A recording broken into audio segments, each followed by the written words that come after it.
Well, Gary, it is so great to sit and have this conversation with you. I have been loving it. As you know, Gary and I, we go way back to our way back when they say like Cadillac seats go way back to our Pacoima days. And little did we know as we were on this journey that these baby boomers that were birthed out of Pacoima, may have been born in other cities, but we were birthed out of Pacoima, raised on those, well, I say mean streets. I don't know how mean they were back then, Gary, mean streets of Pacoima, but they kind of led us to where we are.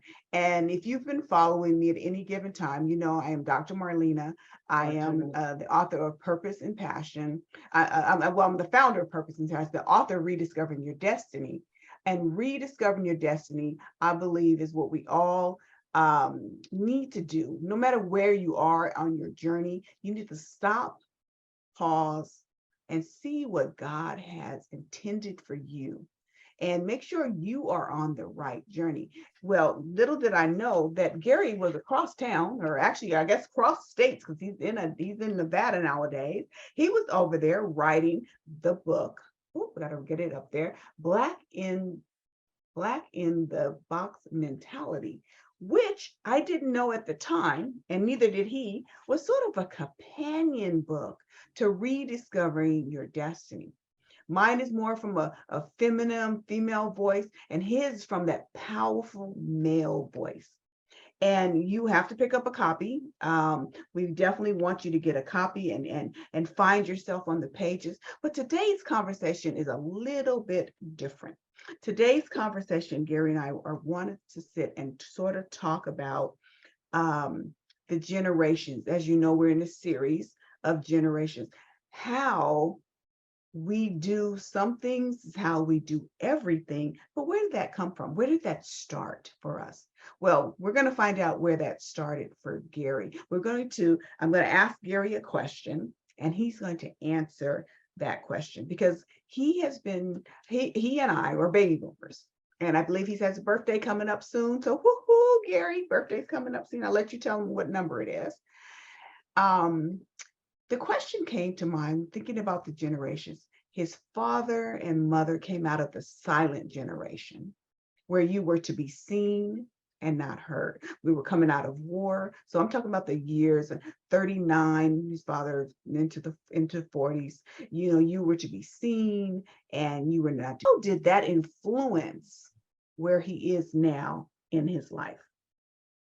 It made me into who I am. The days of being at my father's shop, and he had many shops because he was an auto upholsterer and one of those people who worked on cars and upholstery. And back in the day, you would keep a car forever.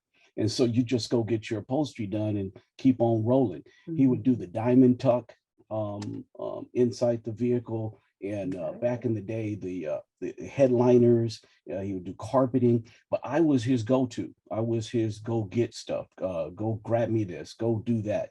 Yeah, my brother as well. But I stayed with him longer because my brother got him a job at Alpha Beta up on Foothill there in Lakeview Terrace. But to get back to my point, it was a hard go of it. My father wasn't the personable one who kept food there, and you'd be hungry and you'd be trying to keep up. And the definition of a man was so impactful to me because my father had his description of what a man is. And back then, no crying, don't talk about your feelings, and you just do and deal with your situation. Needless to say, my father was on the hardcore side of it, and me questioning the powers that be led to some strife between the two of us because I would ask him questions. That's not something that's you're really supposed to do back then. You just do. But that led me into the man I am now because my father's hard side was a blessed side. That's what he developed, and that was his resilience to deal with his father, who was a farmer and a hands-on guy in Oklahoma City. And he taught my father to be one of aggression and to work hard and be that man that he's supposed to be. And the definition of what their version of a man is what my brother and I had to deal with my father. So being a little smaller in stature, my father used to kind of put it in my head that I had to be a little more strong in situations and more resilient in areas that he thought I should be. So it was a good grooming that I take to this day, which is, okay, that was their era, that was their situation, but how can I make it better? So that led me to be a writer. In my earlier years in school at McClay Junior High School, I loved to go home and vent my feelings on paper. My cousin John Burnett and my his mother Geneva Burnett used to give us cards and letters and books and things that would make me be inquisitive in reading, which I had a problem with until I got to McClay Junior. So Fillmore Elementary, now called Broadest, was one that was a difficult time for me with ADHD. So they thought I was just dumb and stupid. But in reality, my mind was all over the place. That's what ADHD is: attention deficit hyperactivity disorder. But it wasn't diagnosed back in the 60s and 70s to that point. And there was no Ritalin you can go get. And the parents would just tell you to keep still. But that being said, it led me to have challenges that became good things later on. Like I was talking with Dr. Marlena, Corinthians 12 and 9, my grace is sufficient for thee. My strength is made perfect in weakness. So me being a part of the Church of God in Christ was a blessing too, because I can go home, read the Bible, and try to do what I was supposed to do, and find faith being the grace through God that can lead me out of that hardship. So I believe one can apply themselves. So my chapter 10 in my book, The Black in the Box Mentality, Pacoima, the Black Place of Dreams in the 1950s. And anybody that grew up in the San Fernando Valley, and specifically Pacoima, knows that you look at pictures, it was more Blacks than any other nationality in Fillmore Elementary, now called Broadest Elementary School. And it was a great melting pot. And people who aren't aware, the LA Valley was the #1 racially diverse progressive community in all of the world, they say. And the Japanese American Cultural Center, which is still there, I called it last week, was founded by the Japanese before the encampments before World War II took place. They put Japanese in these encampments. And ironically, there's a cultural center, and the Japanese were intricate in developing land in the San Fernando Valley, as well as other nationalities. You'll see Armenians, who I work for, that own land and stores, the John's Markets that I work for. The San Fernando Valley was a great opportunity for Blacks, specifically Pacoima, with the Joe Louis housing tract. And so Gary, let me ask you a question here. So you're saying not only is it a generational difference, there's also a cultural difference that influenced you as you were growing up. Yes, because we had the privilege to be around all these other nationalities and be in a situation where we got a good foundation, seeing a good majority of us were there. Everybody that I admired, the Terry Malones and the George Stewarts, and all these individuals that I wanted to be like growing up, I had my role models right there. And a lot of them had more issues than I did. Going to Kennedy High School, George had to deal with, they said the N-word was painted on the walls, go home. When they drove up in the buses, when Kennedy High School was the first years. Yeah, the first year Kennedy High School, just to give the kind of reset it for those of you listening. The first year that Kennedy High School was open, he's talking about my brother. He's talking about actually evangelist Sherilyn and Pastor Sherilyn's older brother. He was in that first year where they bused. It was the first year of busing where they integrated Kennedy High School, so from Pacoima to Kennedy. And so what I'm hearing here, Gary, is not only I hear a couple things. So I'm hearing that you were, your father was the silent generation who Yes. do as I say, don't talk back, but you had a mindset. I want to know more. I'm going to talk back. Maybe you didn't talk back to him necessarily, but then you had George and you had Terry Maloney, and you had these others that were sort of the front runners in the same, now get you, they're baby boomers as well, but he's learning from the baby boomers in his generation how to navigate the Yes. silent generation, because they had silent generation fathers as well, coming out of the West Virginia area, so right, Yes. with George. So they had some of that. They knew clearly what he was experiencing at home because they were living it well, and he found a way to communicate with them, to learn. They were his influencers, is where I'm going with that. Yes. And then also it was a cultural difference because you did have racism still, but you had organizations like the Japanese Cultural Center that was saying, look, Dr. Marlena loves to come together and hold hands and sing Kumbaya. So they're saying, look, we all have a space and a place. I made a new word, place. We all have a place for everyone. Yes. In this journey. Gary, we have pressed for time, so but I want to get this question answered as well. So having been on your journey, knowing that all of that, the generations you've navigated, were living with your parents, silent generation, your friends, baby boomers, the Generation X, how do you plan to navigate this generational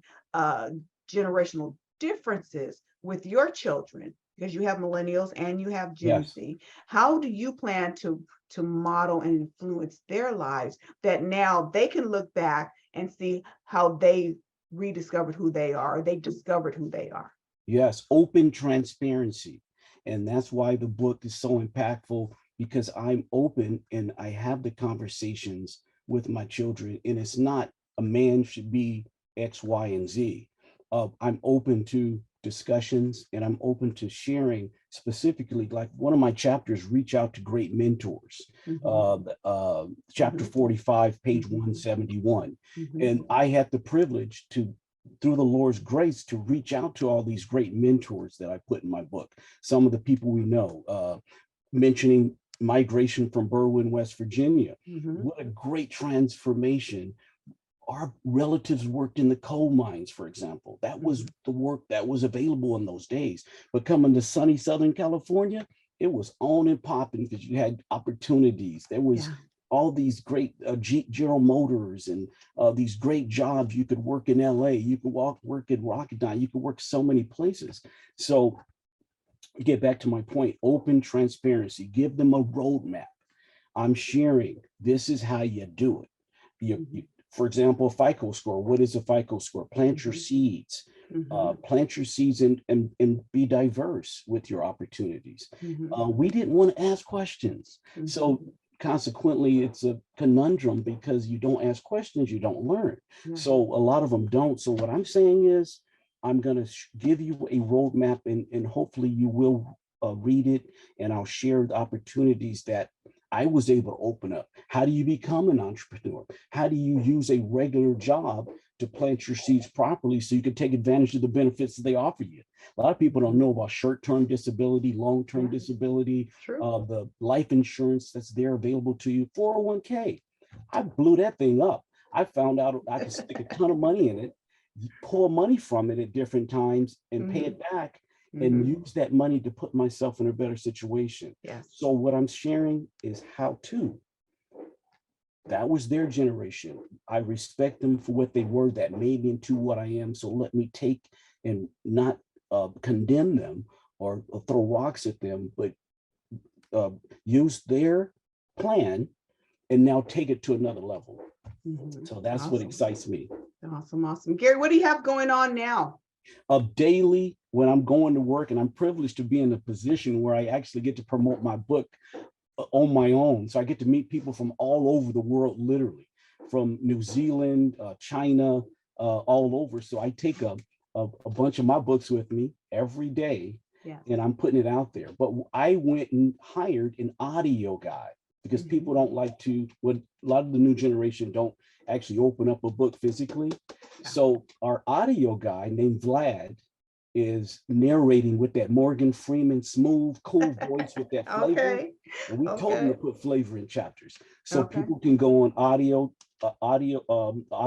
audio book, iTunes, Audible. We're on there under the Black in the Box mentality. We're also on Awesome. ebooks, Kindle, Nook, hardcover, softcover. I paid it all. Why? Because I knew we had a message there in Pacoima, the San Fernando Valley. I got my boys with me. I'm riding with all of them. I got my Don't forget George us Clooney. girls. Don't forget us girls. I We yeah, all ride the too. ladies, We all the riding. and we respect y'all, and that's why I point out you have to adhere to the powers that be. Without you Yes. ladies, guess what? We are nothing. Yes. Yes. so Yes. Yes. so Yes. we got y'all covered, and thank you for allowing me to even be here today. It's so great to have you join me in our conversations. I'm going to put that on. We'll speak it into the atmosphere. We need to capture our organic conversations.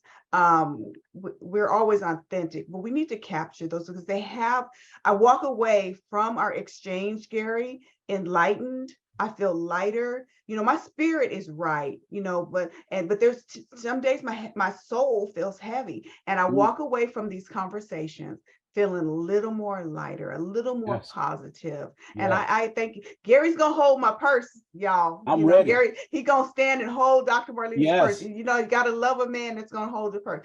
The final thing, Gary, I want to say as we fade from this conversation now. We're having these conversations for the holidays because it's a hard time for people. We've lost loved ones.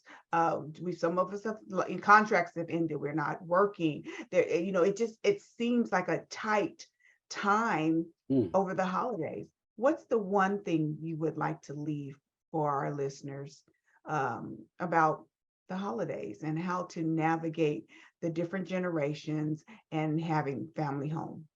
please stay in your lane. And what I mean by that is moderation. Moderation is huge. I had a talk with my son today, because people will tell you not to do stuff. Don't drink, don't do this, don't do that. But the excess becomes the issue. Part of Mhm. depression that I share in my book, I used to push the limit of my body, and Mhm. that becomes the danger zone. So if Mhm. one can practice moderation and respect and stay in your lane, meaning family, friends, close ones that you know have your best interests. When you go out of your lane and you're in a situation where people don't care about you, they're not looking after your best interests, and that becomes problematic. So stay in your lane, as well as moderation. That means eating as well. I got to do it Mhm. too because I can look at food and get big nowadays. I eat like 1 or 2 meals a day, and I tell you my food ain't going on. My body continues to do what it does, but Mm. that's part of age. I'll be 60 November 30th, coming Hey, up in a God be minute the here. glory. Hey, yes, So, yes, yes. but thank you for allowing me here. But once again, moderation and read the Black in the Box mentality, because I point a lot of that out. I'm your Huckleberry, where I share Yes. what not to do, and I'm not trying to be all cutesy and ain't no Tom Sawyer going on. I'm telling you about the brother from Pacoima and reality and how you can overcome, you can achieve, you can become wealthy with real estate like I have. You can be respectful to Dr. Marlena's and reach out to people like Dr. Marlena. Mm. Because if you don't reach out, you don't ask, you won't be able to receive. Amen. Amen. Well, Gary, thank you so much. And we appreciate you. And happy birthday in advance, and wishing you and Karen and the babies and your other children a Merry Christmas and happy holidays. Thank As you. I guess we're going into Thanksgiving. It's the next on deck. So we just had a Harvest Fest. And so now I'm seeing all the decorations, and this is my favorite time of year. Summer is my favorite season, but this time of year is my favorite. So thank you again, Gary. Appreciate you being here with us. Thank